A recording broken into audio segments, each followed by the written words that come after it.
आपकी भावना पे निर्भर करता है।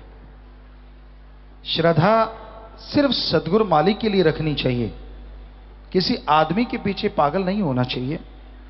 अपने सदगुरु मुर्शिद या अल्लाह वाहिगुरु राम, बस और तरफ ध्यान ना जाए। बाकी सबसे प्यार करो, बेगर्ज प्यार करो, बेगर्ज मोहब्बत करो। किसी से नफरत करना तो संत सिखाते नहीं, पर हद से ज्यादा गुजर जाना ये गलत होता है। इसलिए दीनता नम्रता धारण करते हुए भावना से सुमरन करो, यकीनन जन्मों जन्मों के पाप कर्म कट जाते हैं।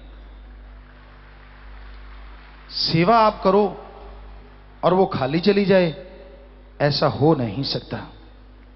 ऐसा कभी नहीं हुआ। कोई भी सज्जन हमें बता सकता है कि हाँ पिताजी मैंने बहुत सेवा की, बचनों पे पक्का रहा और थोड़ा सिमरण करता रहा और मुझे कोई कमी है।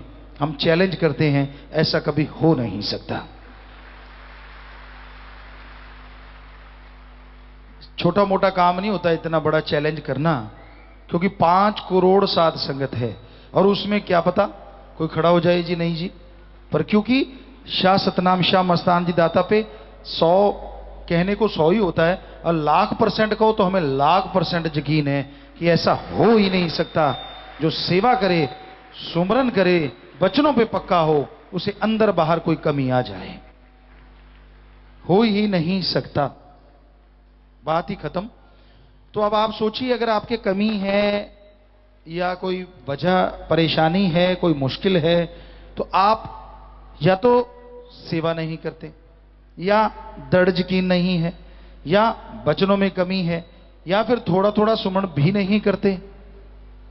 और इसके अलावा निंदा चुगली, वो चुगली नहीं, अल्लाह वाहिगुरु राम की निंदा करना वो सबसे बड़ी निंदा मानी जाती है। वैसे तो हर निंदा बुरी है, या उसमें से कभी आप शामिल हो गए हो, तो इन वजहों से आपकी कमियां हैं। आप अपने आप को कैलकुलेट करो। आप कपड़े देखते हो ना सुबह, बहुत से लोग आप में से, मेरे तो प्रेस नहीं करे हुए, कईयों को आदत होती, मेरा तो बटन टूटा हुआ है, मेरा थोड़ा सा फटा हुआ है इधर से, ये नहीं वो नहीं। कभी अपने आप को चेक किया आप कहीं कहां कहां से फटे हुए हो? सुई धागे से पेबंद लगा लोगे, सुई धागे से बटन लगवा लोगे, कुर्ता सही है, शर्ट सही है, सब कुछ ठीक है, लेकिन जो खुद फटे हुए हो वो कैसे सियोगे? कभी विचार किया करो, वरना आपको कमी आने का मतलब ही नहीं है, सवाल ही पैदा ही नहीं होता कि सच्चे सौदे के मुरीद को कोई कमी आ जाए। हो ही नहीं सकता। हम छाती ठोक के दावे से कहते हैं, क्योंकि मस्ताना जी महाराज, शास्त्राम जी महाराज ने जब ये आश्रम डेरे बनाए तो ये इसी आधार है, नीम है ये, कि सच्चे सौदे के मुरीद को ना अंदर कमी आए ना बाहर। पर उसके लिए शर्त ये है, तो आप उसमें शामिल हो चुके हो, आपने नाम ले लिया, गुरुमंत्र ले लिया, फिर भी आप में वो चीज कमी आ रही है, तो आप सोचो जो जो आपने कमियां हैं उनको दूर करते जाओ, सेवा करो, सुमरन करो और दृढ़ यकीन रखो, यकीनन वो कमियां भी एक दिन जरूर दूर हो जाएंगी, जरूर आप उनसे बच जाएंगे। गुरु पीर फकीर कभी किसी को बुरा कहते ही नहीं। आदमी का मन बुरा होता है, आदमी अपने बनाए प्रपंच में खुद ही फंस जाता है और मन फिर ऐसी मोहर लगा देता है कि वो सतगुरु के दर्श नहीं करने देता या सत्संग में आने नहीं देता। कई लोगों के साथ ऐसा भी हो जाता है, क्योंकि उनके मन ने ऐसा एक चक्रवात, पंजाबी जी कहते बरोड़ा, उसके चारों तरफ कस देता है कि वो सोचता है नहीं मुझे ही पता है रूहानियत का, पीर फकीर तो कुछ जानता ही नहीं। वो अपने तंग दायरे में अपने आप को कैद कर लेता है, जिसकी वजह से वो सत्संग से, अल्लाह वाहिगुरु सतगुरु मौला राम से दूर हो जाता है। तो किसी की सुना ना करो। इसका मतलब यह नहीं है कि बिल्कुल ही ना सुनो, निंदा ना सुनो, बुराइयां कोई गा रहा है वो ना सुनो, हो सके तो गालियां दो भी ना और सुनो भी ना। तो ये कहते कि ना सुनो इन चीजों को। सुन लिया, मान लीजिए कहीं निंदा सुनी गई, किसी ने गालियां दे दी वो सुनी गई, कोई गलत बोल रहा था वो सुना गया, तो 5 मिनट सुमन कर लो पानी पी के, उसी समय हिसाब किताब बराबर। जो सुना है उसका फल आपको नहीं मिलेगा, बोलने वाला जाने, करने वाला जाने, पर आप बच जाओगे। बताओ इससे आसान तरीका हो सकता है? 5 मिनट, सिर्फ 5 मिनट। तो बड़ा ही आसान है इस घोर कलयुग में परमानंद की प्राप्ति करना। वचनों को मानना होगा, सुमन करना होगा, वचनों पे चलना होगा। मन मते करोगे भाई तो लेने के देने तो फिर पड़ेंगे ही। और जब लेने के देने पड़ते हैं तब सतगुरु भी याद आता है, भगवान भी याद आता है। कई तो याद करते हैं कि मालिक ये क्या हो गया, कई फिर दोष देना ही शुरू कर देते हैं, तेरे होते मुझे ये हुआ। अरे जिसका तू बना हुआ है उसके जब वचन नहीं मानता तो फिर वो क्या करे? ठीक है, सतगुरु के वचनों पे पक्के करो रहो, फिर कुछ हो जाए मुर्शिदे कामिल होने ही नहीं देंगे, ये पक्का है। अब बाप तो जज है, बेटा डाकू बन गया, डाकू बन के वो पकड़ा जा रहा है, सजा हो रही है, कहता मैं जज का बेटा हो के मुझे सजा। अब बेचारा जज क्या करे, तू तो बुरे कर्म करके खुद डाकू बन गया है, कर्म तो तेरे बुरे हैं, बाप क्या करे भाई? तो पीर फकीर क्या करे? वो तो दुआ कर सकता है, मालिक से प्रार्थना कर सकता है, पर कर्म तो आपने करने हैं। आप पशु थोड़ा ही ना है जो खूंटे पे बंधे हुए हो कि भाई मैं तो कोई कर्म करूंगा तो जो फकीर कहेगा वही करूंगा, ऐसा तो है नहीं। आप तो खुले चरते हैं, दुनिया में रहते हैं। तो वो दुनियादारी में जब आप रह रहे हैं उस समय आपके कर्म जो आप कर रहे हैं तब तो आप मर्जी के मालिक होते हैं ना।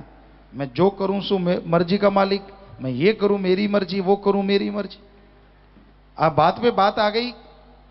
आपको कई बार सुनाया भी करते हैं कि एक आदमी था, पुराने समय की बात थी, उसके पास घोड़ा था और उस जमाने में लोग घोड़ों पे अपने दाने वगैरह लेके जाया करते थे। तो घोड़े के ऊपर ऐसी बना होता था जिसे बोरा कहें या कुछ भी कहें, सामान डालने के लिए दो साइड में, बीच में ऐसे घोड़ा, तो इधर भी ऐसे बकेट टाइप ऐसे कपड़े का बना होता था।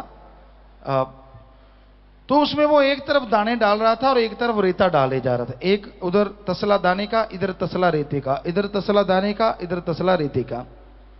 कोई दूर से खड़ा देख रहा था। उसने कहा यार ये क्या कर रहा है? कहते यार 2 मन दाने हैं तो मैं 2 मन दाने डालूंगा इधर, तो 2 मन रेता भी तो बराबर डालना पड़ेगा ना कि बराबर बैलेंस रहे, वरना ऐसे गिर जाएगा। वो समझदार था आदमी। कहते यार 2 मन है? कहता हाँ। तो 1 मन इधर डाल ले, 1 मन इधर डाल ले, घोड़े को 2 मन एक्स्ट्रा वजन नहीं उठाना पड़ेगा। क्या फर्क पड़ता है अगर तू ऐसे कर ले तो? कहता सुन, घोड़ा किसका? कहता भाई तेरा। चने किसके? कहता भाई तेरे। तो कहता फिर तेरे पेट में दर्द क्यों? मैं तो ऐसे ही डालूंगा। कई ऐसे अड़ियल टट्टू होते हैं, जितना मर्जी समझा लो, मैं तो ऐसे ही करूंगा। और जब पढ़ते हैं लठ, कहता गुरुजी मैं तो तेरा बंदा, भगवान मैं तो तेरा बंदा। अरे तेरी काली गऊ, पीली गऊ, नीली गऊ, तो जब सांड बना हुआ था तब किसका था? तब तो अकड़ता था ना, मेरे को क्या होने वाला है, मेरे को तो कुछ भी नहीं होता, मैंने तो ये कर्म कर लिए, वो कर्म कर लिए, मेरा तो भाड़ बांका नहीं हुआ। वो सब देख रहा है। जब होने पे आया फिर आप तिल मिलाओगे, फिर आप भगवान को दोषी ठहराओगे। खुद कर्मों से बाज नहीं आता इंसान, और जब कर्म भोगने पड़ते हैं तो सारा दोष अपने सतगुरु मौला पे लगा देता है। ये तो कर्म भूमि है। जैसे कर्म करोगे, जैसा बीज डालोगे, काटना तो पड़ेगा।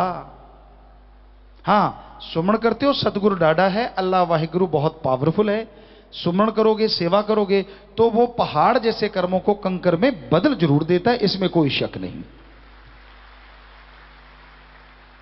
पर कईयों के होता है कि इस जन्म में कोई कर्म बुरा नहीं किया, वो होते संचित कर्म, जन्मों जन्मों के भयानक कर्म इकट्ठे होके।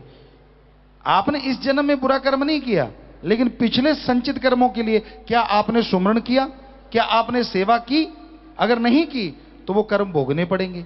और अगर सेवा, सिमरण, सत्संग सुनते हो, अमल करते हो, तो यकीनन वो भी पहाड़ से कंकर में बदलते जाएंगे और कंकर की चुभन भी आपको महसूस नहीं होगी।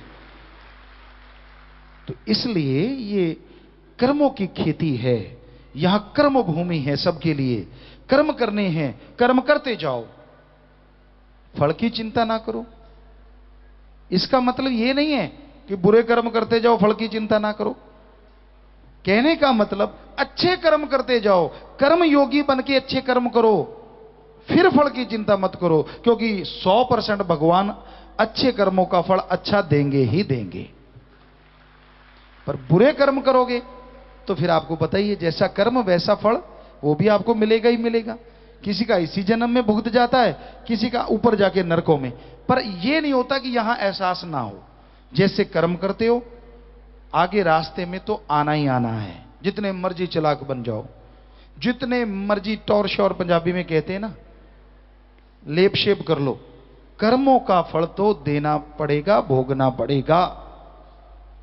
एक ही तरीका सेवा सुमरण सत्संग जो कर्म काट देती है। कई लोग कहते हैं यार रोज ही सत्संग में चल पड़ते हैं। कईयों को होता है सत्संग सुना है, वो ही वचन आएंगे, वाह आप तो भगवान हो गए। क्योंकि भगवान को ही पता है वो फकीर को क्या कहलवाएगा, फकीर को खुद पता नहीं होता। माइक को क्या पता कौन बोलेगा या क्या बोलेगा। उसी तरह वो तो मालिक करवाने वाला है। तो जो भी आदमी सत्संग आता है, बना बनाया सिमरन लेके चला जाता है, उसके संचित कर्म कट जाते हैं, खुशियां मिलनी शुरू हो जाती हैं, यकीन बढ़ता है और मालिक के नजारे आने शुरू हो जाते हैं। तो इसलिए ओवर स्मार्ट मत बनिए, मत कीजिए बुरे कर्म, मत करो गलत कर्म, वो सब देख रहा है। अच्छे कर्म करते जाओ, भले कर्म करते जाओ, सेवा सुमन करते जाओ, यकीनन अंदर बाहर से माला माल हो जाओगे।